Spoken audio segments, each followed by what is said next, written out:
Olá, neste vídeo quero que aprendas comigo as formas de representar funções. Primeiro, vamos recordar o que são funções que vimos nos últimos vídeos. Então, uma função é uma correspondência entre dois conjuntos, uma relação entre dois conjuntos, em que todos os elementos de um primeiro conjunto, ou conjunto A, têm um único correspondente num segundo conjunto. Aos elementos deste primeiro conjunto chamam-se objetos e aos elementos do segundo conjunto que estão ligados ao primeiro chamam-se imagens. Vamos ver um exemplo. Portanto, um primeiro conjunto com os objetos Ana, Diogo, Tomás, Laura e Alexandre vão estar correspondidos num segundo conjunto com os números 8, 12, 15, 20 e 21. E vão estar correspondidos através de que forma? Através da função i, que vai corresponder à idade de. Portanto, a idade da Ana é 20. A idade do Diogo é 12. A idade do Tomás, 21. A idade da Laura, 12. A idade do Alexandre é 8. Então, teremos aqui uma função? Sim, temos uma função, porque todos os elementos do primeiro conjunto estão ligados com algum elemento do segundo conjunto. E quero que repares aqui numa coisa. No segundo conjunto, não é necessário que todos os elementos estejam ligados ao primeiro. Só nos interessa, para ser função, os elementos do primeiro conjunto. Esses todos têm que ter uma ligação e só pode ser uma. Não pode ser mais do que uma.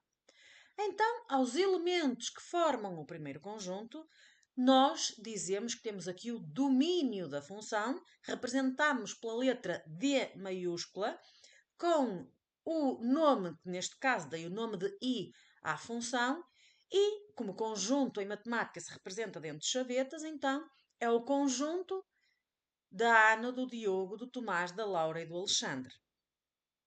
E qual é o contradomínio desta função? O contradomínio desta função é o conjunto das imagens, não de todos os elementos que fazem parte do segundo conjunto, mas sim dos elementos que estão ligados no primeiro conjunto.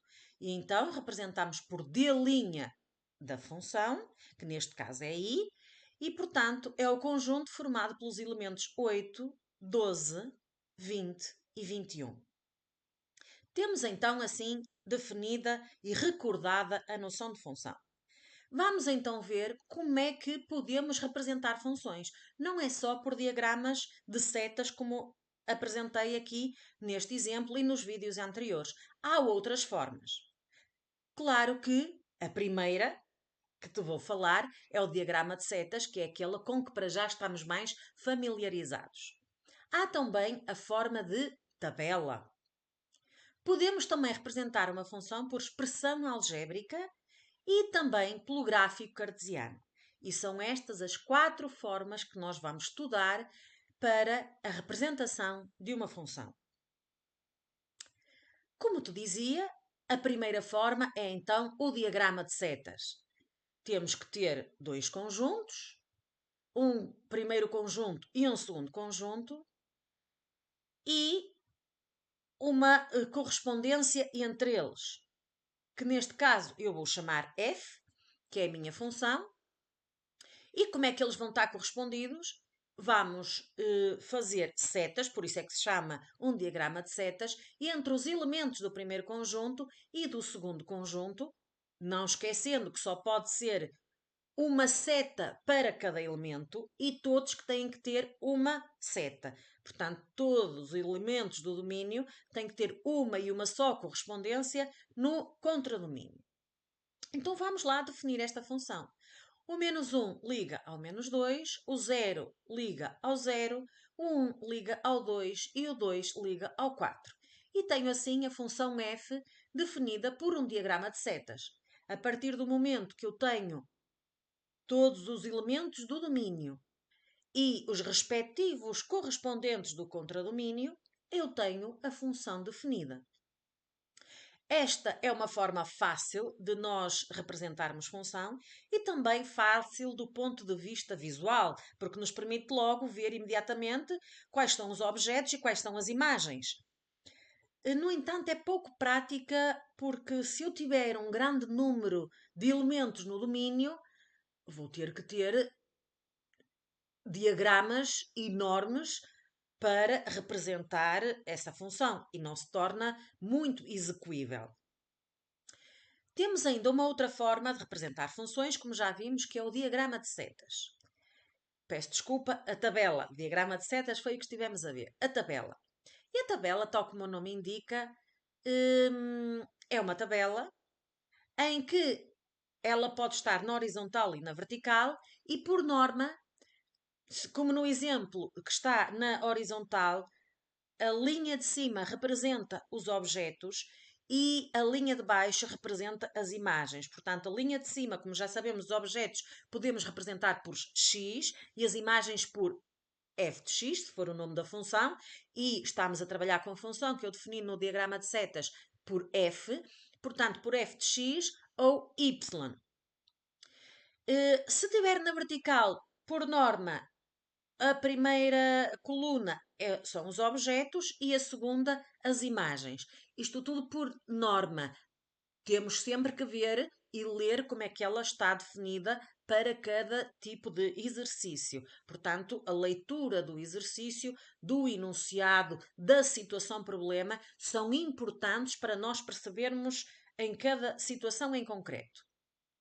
Portanto, voltando a esta tabela, na primeira linha eu tenho x objetos e os objetos é menos 1, 0, 1 e 2 e as respectivas imagens para o menos 1 corresponde ao menos 2, o 0 corresponde ao 0, o 1 corresponde ao 2 e o 2 corresponde ao 4. Nas tabelas, nós temos apenas os objetos e as imagens. Nunca temos, como no diagrama de setas, como podem ver anteriormente no diagrama de setas, aqui temos também o conjunto de chegada que não coincide com o contradomínio. O mesmo não acontece nas tabelas, porque nas tabelas nós temos apenas o contradomínio e não o conjunto de chegada. As tabelas, tal como vos tinha dito e vos explico aqui, podem estar na vertical ou na horizontal. A outra forma que vimos que temos para representar função é a expressão algébrica. E esta é muito utilizada, ou é utilizada, em funções numéricas de variável numérica. O que é que isto quer dizer? Eu não posso dizer que aplicar uma fórmula para calcular que a idade da Ana é 20. Posso expressar por uma função, mas não por uma expressão algébrica. Uma expressão algébrica é sempre, como já sabem, dos conteúdos que já vimos em aulas anteriores, é sempre uma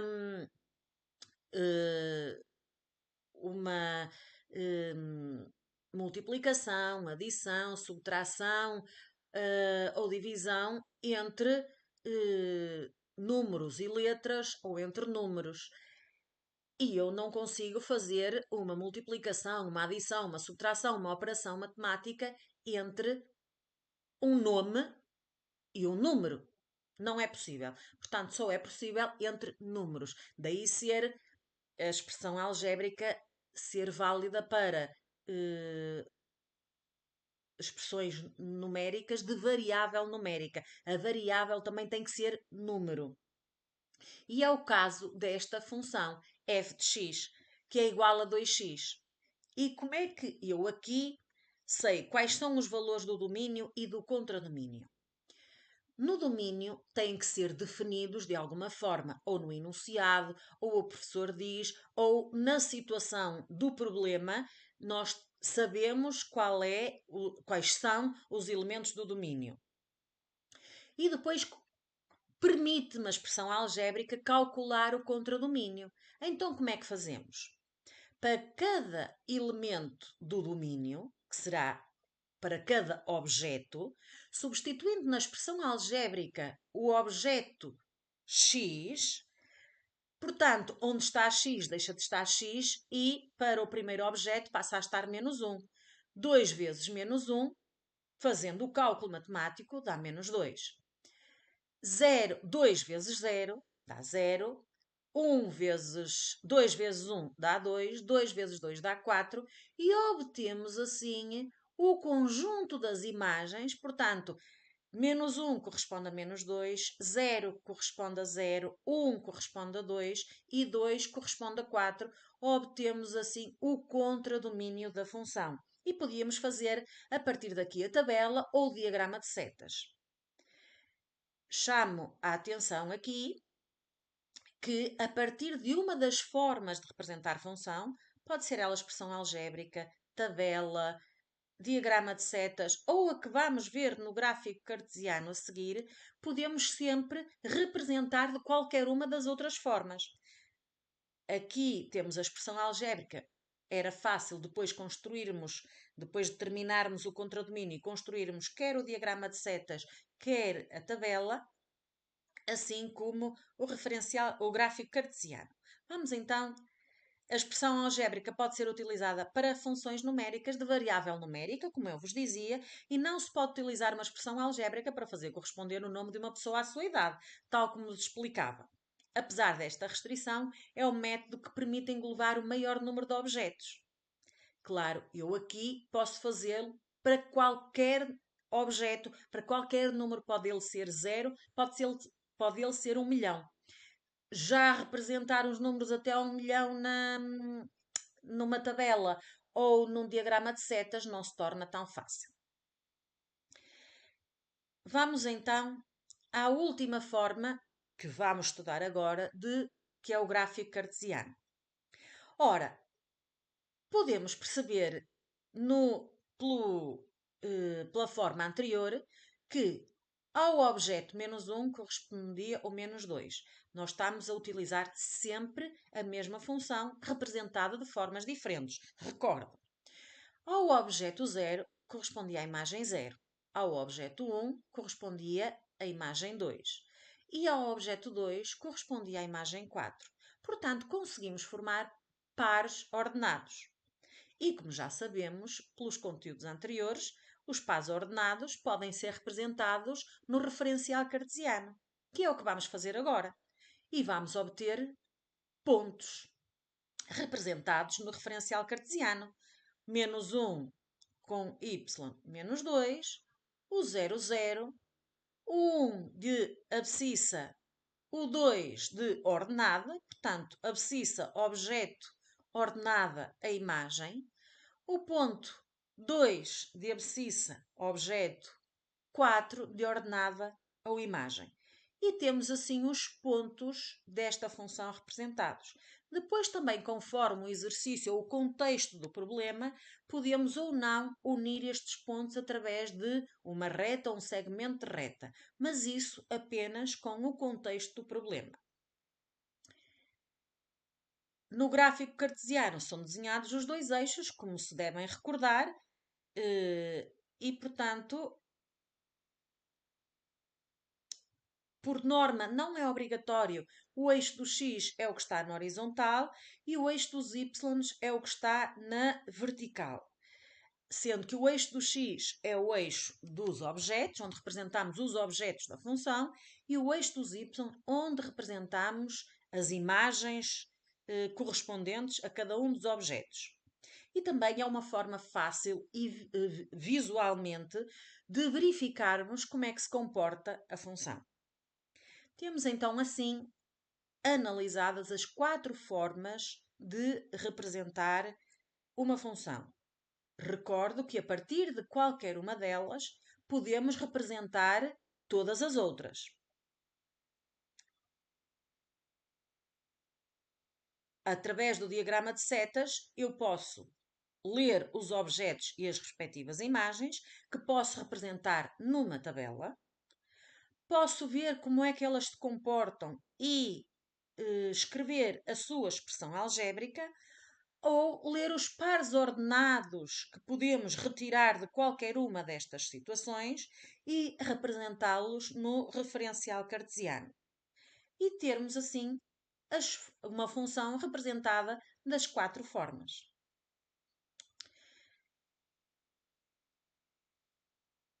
Espero que tenhas percebido. Podes sempre repetir ou ver este vídeo a partir da parte que entendeste menos bem ou que pretendes ver novamente.